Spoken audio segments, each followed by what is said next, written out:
আসসালামু আলাইকুম ওয়া রাহমাতুল্লাহি ওয়া বারাকাতুহু। প্রিয় সুধী, আমি মোহাম্মদ বিনিয়ামিন বলছি।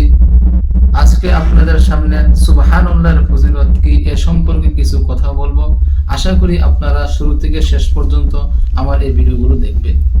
সুবহানাল্লাহ, কোন বান্দা যদি একবার সুবহানাল্লাহ পাঠ করে, কারো জবান দিয়ে যদি একবার সুবহানাল্লাহ বের হয়ে যায়, এই সুবহানাল্লাহ অর্থ হচ্ছে আল্লাহ পবিত্র। আল্লাহ পাক রব্বুল আলামিন ডাক দিয়ে বান্দারে, তোমরা আমাকে পবিত্র বললেও আমি পবিত্র, তোমরা আমাকে পবিত্রতা না বললেও আমি পবিত্র।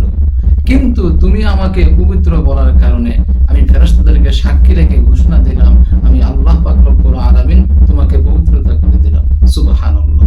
এই সুবহানাল্লাহ বলার সাথে সাথে আসমান এবং জমিনের মাঝে খালি জায়গাটা আল্লাহ পাক রব্বুল আলামিন বান্দার জন্য নেকি দিয়ে ভরপুর করে দিলেন।